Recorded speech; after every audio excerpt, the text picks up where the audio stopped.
Woo!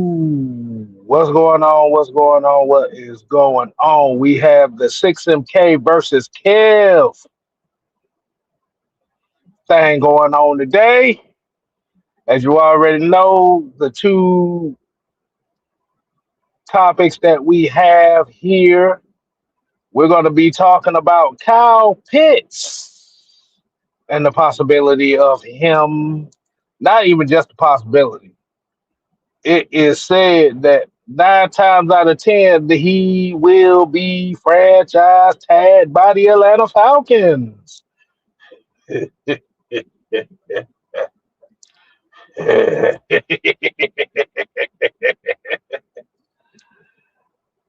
As well as the Chicago Bears being possibly Indiana bound. So for those that just coming in right now, if you're new to the channel, make sure you go ahead and hit the subscribe button to not only 6MK Live, but the Heavy Hitters Live. Keyshawn, what's going on, man?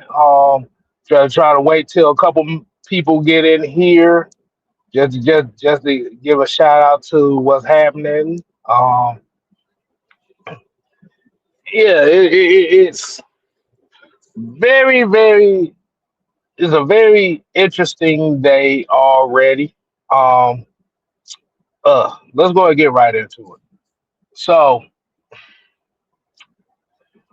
as we already kind of expected with the new regime with the Atlanta Falcons, um, and Kevin Stefanski, your boy Kyle Pitts, per NFL, per Atlanta Falcons.com, per whatever, um, it is most likely that the Atlanta Falcons will potentially franchise tag Kyle Pitts, which will be on a $15 million tag, which we've already said before. The tight end position is actually looked at as one of the lower tier positions in the NFL,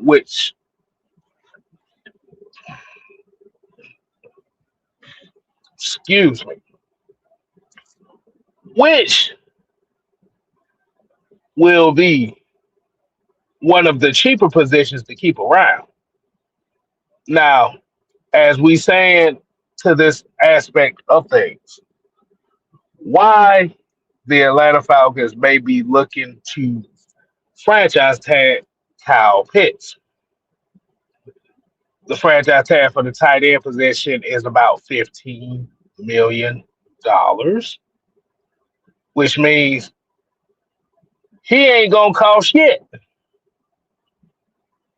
Now, what is my thoughts on this?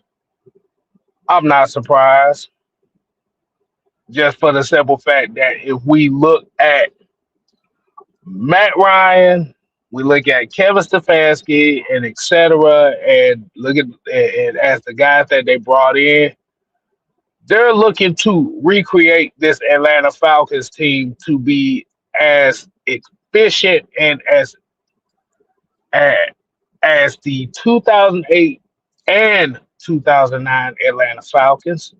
Keyshawn, what's going on? Ski Yay, Dre Murphy, we got Mike in here. What's happening? Um, how do I feel about them franchise tagging him? I'm not surprised, just for the simple fact that if you look at the tight end market and how we're looking at it, it's not really a lot of tight ends, quote unquote, free agency wise that I look at as being like, okay, we got to have this. I know we're looking at where Kevin Stefanski and Tommy Rees, with them coming from the Cleveland Browns organization, and And the most popular aspect of it is saying, well, let's bring in David Njoku. David Njoku ain't shit. Let's keep it real. If you look at the numbers, you're not bringing in anything. You scared? What's going on, man? I know Dre Murphy happy about this news right here because Dre Murphy is a Kyle Pitts guy as well, and like I said, definitely shout out to him. But for those that don't know, Schefter um, basically just put out is that they're expecting to franchise tag Kyle Pitts for those that are just now coming in. Uh, I'll be cool with. I'm cool with it. Um, we got to look at it from this aspect of Matt Ryan and what he's coming into the Atlanta Falcons organization as the president of football, just based on the coaches that they're bringing in. They're looking to bring in and compensate what the 2008 Atlanta Falcons were, which is a team that was built on not only just running the football, but to utilize the middle of the field. We saw last year when the Atlanta Falcons were out of playoff contention, by the way, they decided to use Kyle Pitts in the way that he needed to do, which is the middle of the field. Now, you may be asking yourself this question.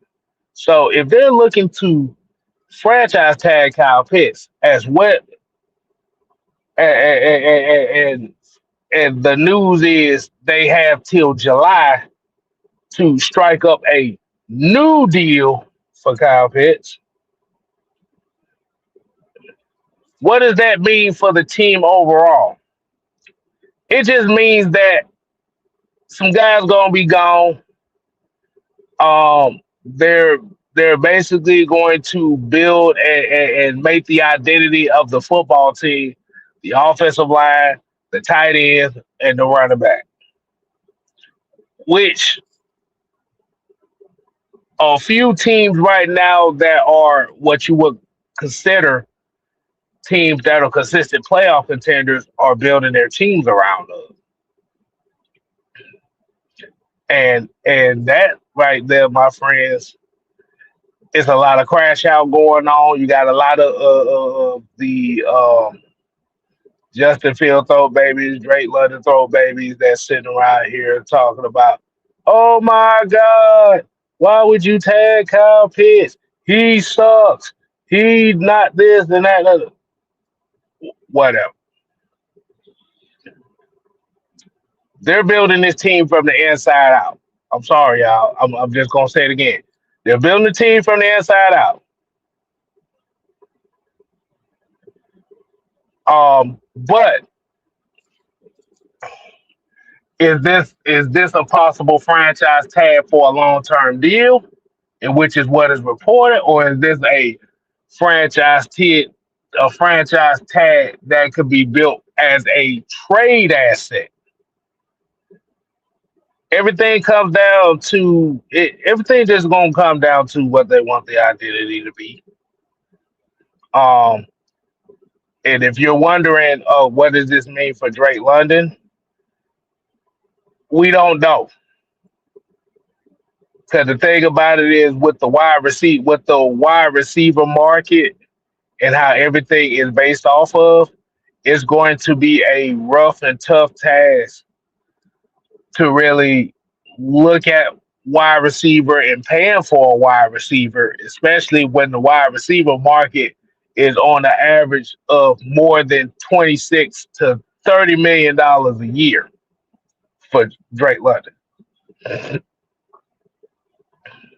Terry, what's going on, man? Terry Lloyd said Not only do I want Kyle Pitts, I I I want Oscar Delp. And that comes and that is a very interesting thing that you said, man, because um this could be a possible scenario where they may be looking to move a Jesse Bates, who is going to be a hot commodity, high value guy at that safety position.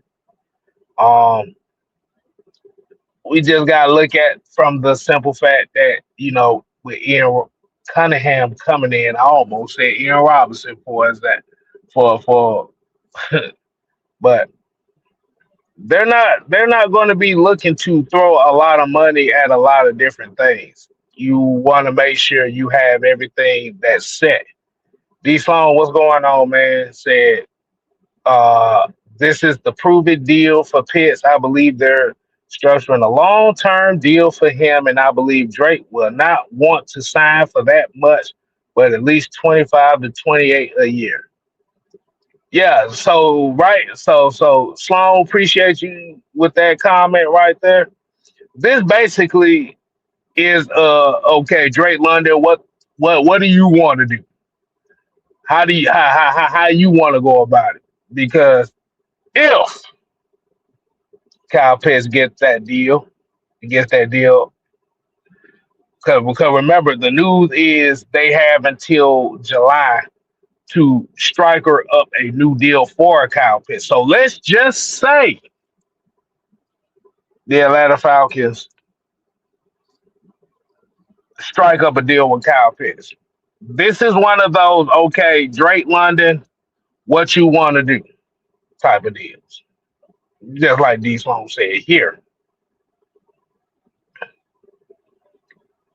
Um,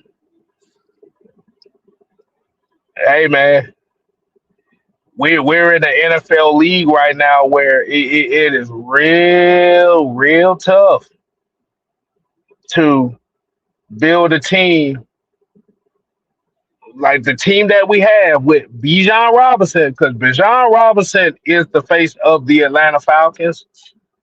It's kind of tough to build it around that and have a big time, big contract player at that wide receiver position.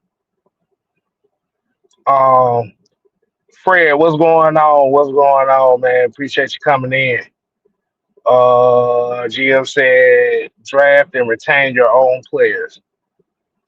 You draft and retain your own players because you believe in the development process of your own camp. And the biggest problem with the Atlanta Falcons is we haven't built our own camp.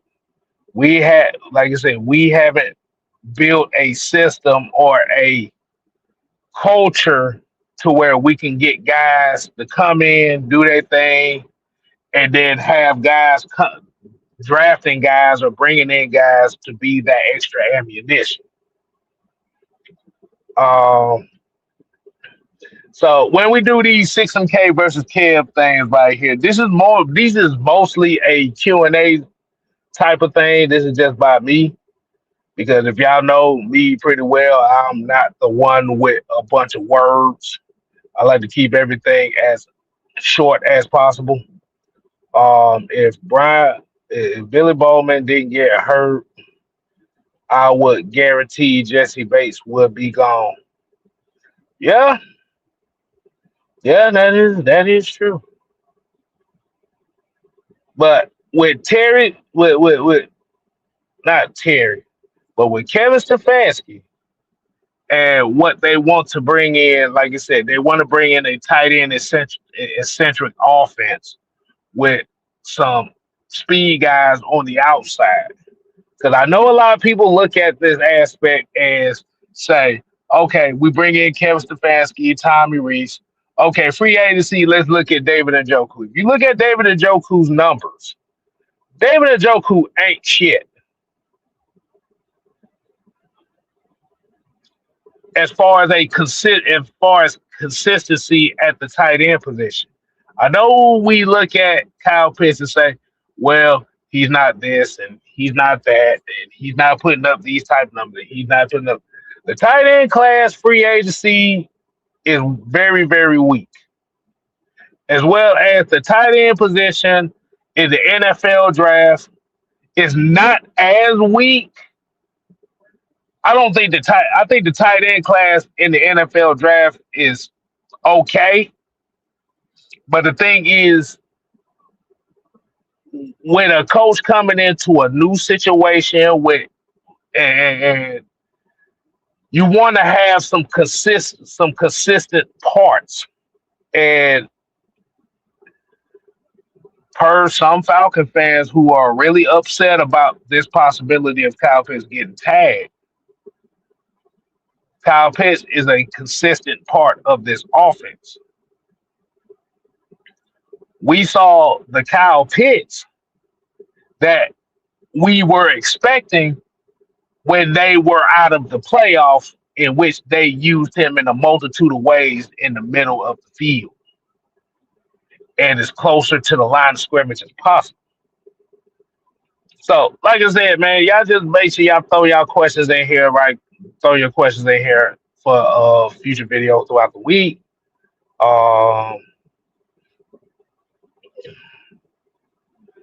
Yusuke said I'm watching Billy Madison right now. Hey, Billy Madison's a damn good movie now. Fred here said, what do you think of Penix saying he thinks he'll be ready by training camp?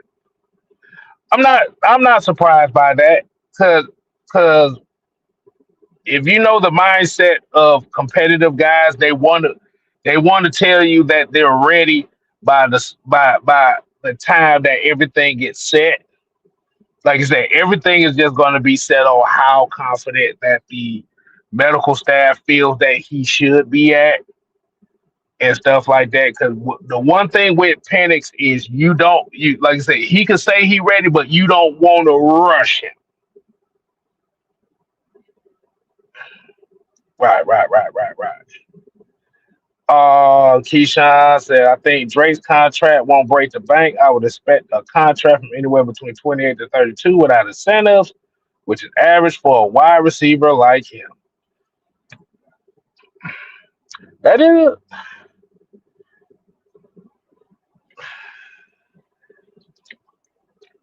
it depends on him. What do he want?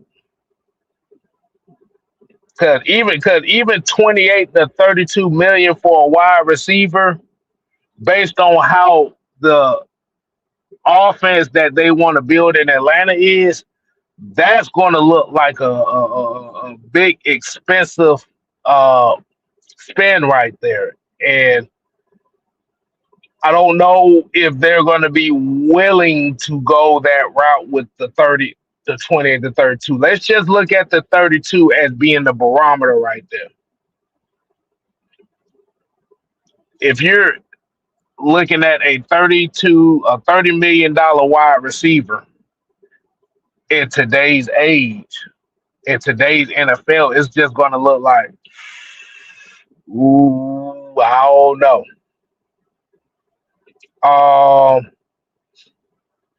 Mr. 505 said, I like the move the team just made.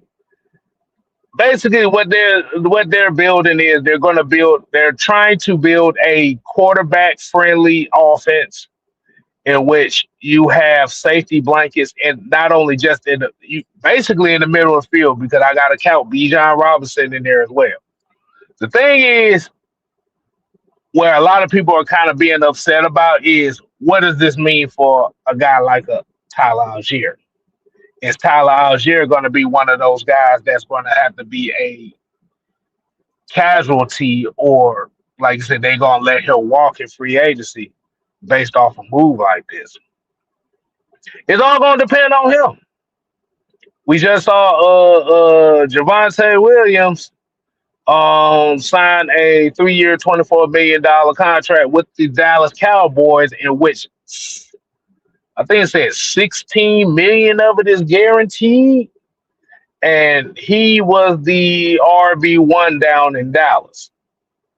So you gotta play that into account right there. And that right there is gonna tell you everything you need to know. Oh, damn it. I ain't mean to do that. Uh Pat Norris, what's going on, man? What's going on? Let me see. People forget Pitts had 1,000 yards under Matt Ryan, almost 1,000 under Penix, and Kirk Cousins too. Uh, yeah, yeah, man. It's it's going to be a very interesting time. So I tell everybody that's looking at this right now, like you said, you just expect some of the crash out to go on.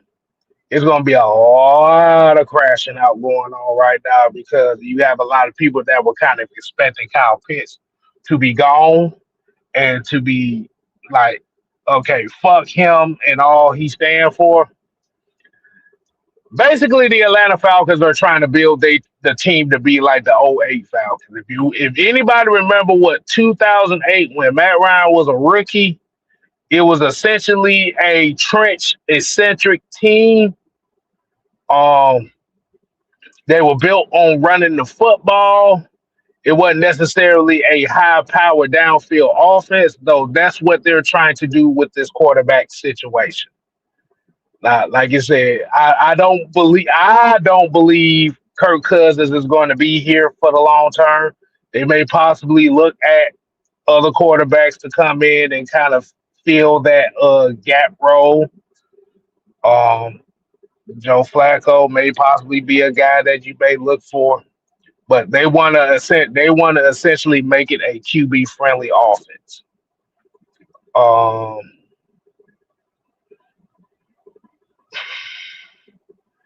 yeah. People are crashing out about this right now because people were ready to celebrate, Kyle Pitts leaving, but no, or just on the strength of just how the last half of the season of the Falcons went. Kyle Pitts was one of the consistent guys on this team. And you got to think about it, Matt Ryan played with Kyle Pitts, and he knows what Kyle Pitts is. But so he probably advised them, okay, now this guy he's good right here, but like I said, you got with you bringing in the offense that you have, you can get the best out of.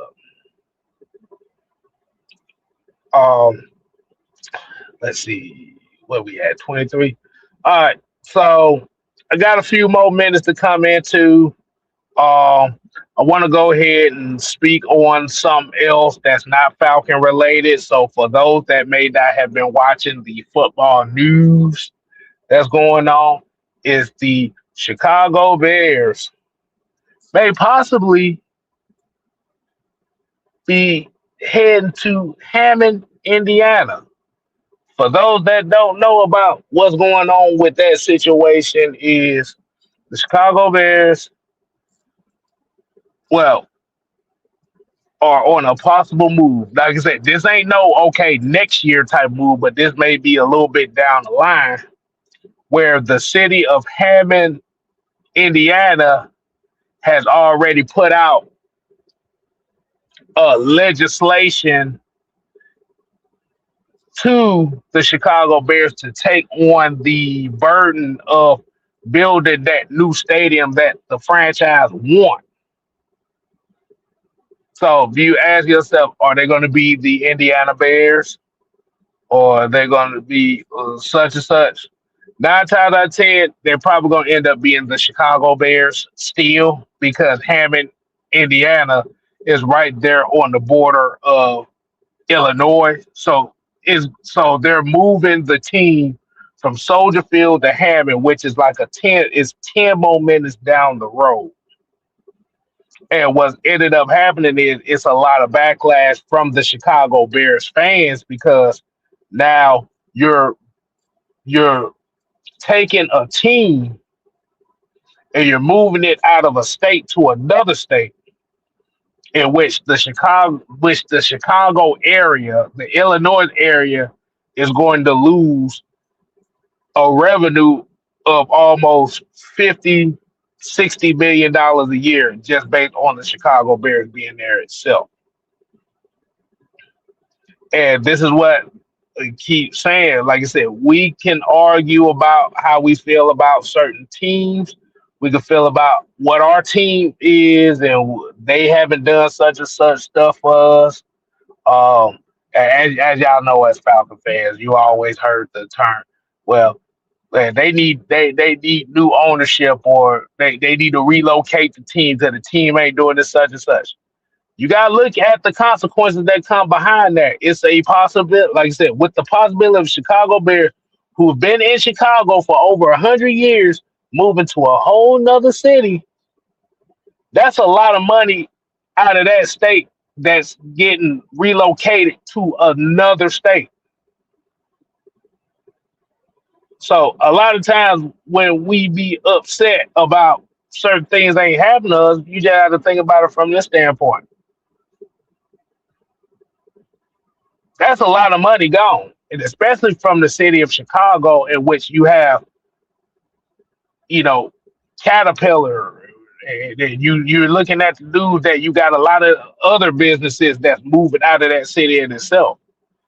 Chicago about to be Chicago about to be a barren wasteland when it comes to money. So so your ass has got to think long and hard before you start talking about, well, they need to go ahead and move the fuck up out of Atlanta because they ain't did what the fuck we want and stuff like that. But I think they said they're trying to push something else to where they're trying to keep them right there. But money talks, y'all. These NFL franchises are not guaranteed to stay in your damn cities, especially when you got other cities that's willing to throw. Like I said, Indiana is throwing a blank check at these motherfuckers, and they looking at it like, okay, y'all gonna move y'all public funding to build a stadium for us, as well as we're going to be right by a riverfront where there's going to be a lot of businesses. They're going to look at it from like, shit, we about to get a whole lot of money out of this.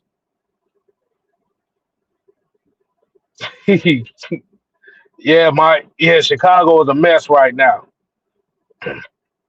And if you understand what's been going on in Chicago, they've been having a lot of political unrest going on, whether it be with the school system, with the ICE situation, with like I said, the sanctuary city status and stuff like that. So that's kind of been on the forefront because they had, for what I've read, is they've had a couple years to try to get this deal done and they haven't done it. So you may be possibly looking at a Baltimore Colts to Indianapolis situation here. The difference is they're letting you know up front instead of doing that shit at night when everybody's asleep. So the only thing I have to say is, man, you better appreciate your goddamn football team because at any time, if anybody throw some damn money, the motherfucker be out of here in a heartbeat. It's just about as equivalent as you could say, well, if the state of Alabama throw a lot of money at the Falcons, you think the Falcons gonna turn that shit down? Or somewhere up in Tennessee? No, they ain't gonna turn that shit down. But I just want to throw that out there for a little bit, man. Like you said, man, you got OG Sam coming up right around 5, so you know what that's gonna be. Um, we're gonna be me, Mike, Don. We're gonna be coming back on about 8 o'clock. We're gonna be talking more of the quarterback situation of the Atlanta Falcons, and we may have a special guest to come on with us. Hey, like I said, this is 6 and K live over here. as well as on the Heavy Hitters Live. Make sure you go ahead and hit that subscribe button for both sides. If you're new to them, make sure y'all hit that hype button for these lives as well, because these hype buttons will definitely help get the message out. It will help get a lot of these talking points out, man. Because like you said, at the end of the day, it's not about me. It's not about Mike. It's not about you.